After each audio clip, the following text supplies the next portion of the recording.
Je remercie Monsieur le Président de la République arabe unie pour son intervention si émouvante et si riche d'enseignements. Et je passe la parole à Monsieur le Premier ministre de l'Inde.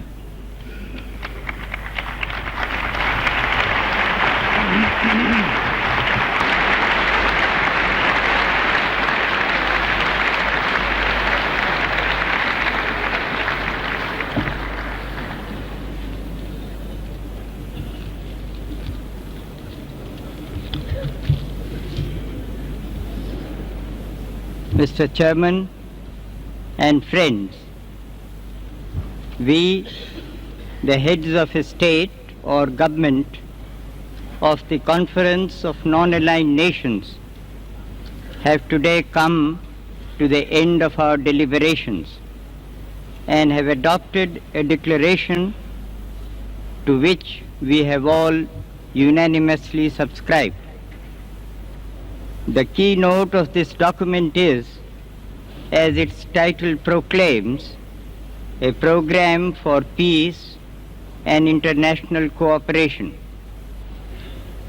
In this world of ours, where distance has shrunk, where interdependence and not exclusiveness is the key to progress, and where the welfare of each is the concern of all, it is appropriate that we should have labored together to promote by joint action the goals of peace and international cooperation.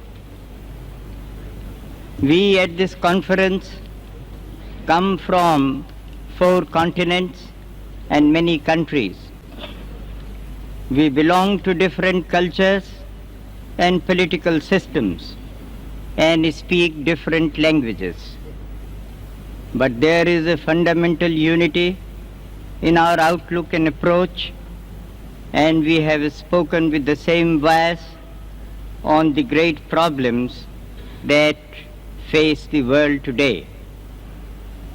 It is this factor of a common adherence to certain principles and policies that binds us together, for in our unity lies our strength. United, we can help to shape the future and to ensure a more just and equitable world order in which peace and progress would prevail for the benefit of all mankind. Of course, all our countries have their different problems and their different interests. But we have met here to reconcile our particular interests for the promotion of the general good. Our discussions have been frank and friendly, and as is evident from the results, we have achieved remarkable success in defining our attitude to the burning issues of the day. The policy of peaceful coexistence underlines our broad approach to international relations, and we have proclaimed a number of principles which should govern the conduct of states in order to promote and to ensure world peace and security. We want a world where peace prevails and where there is freedom from the fear of nuclear annihilation. We have issued a call to the powers that have not yet signed the Moscow Treaty to do so, and have further called on them to refrain from the acquisition of production of nuclear weapons. We have strongly urged the peaceful settlement of disputes, including border disputes, and have proclaimed ourselves resolutely against the threat or use of force and for the non-recognition of situations brought about by force. We have also raised our voice firmly and in unison against the evils of colonialism and of racial discrimination. We wish to lend our combined strength to the United Nations to enable it to fulfill more effectively its principles and purposes.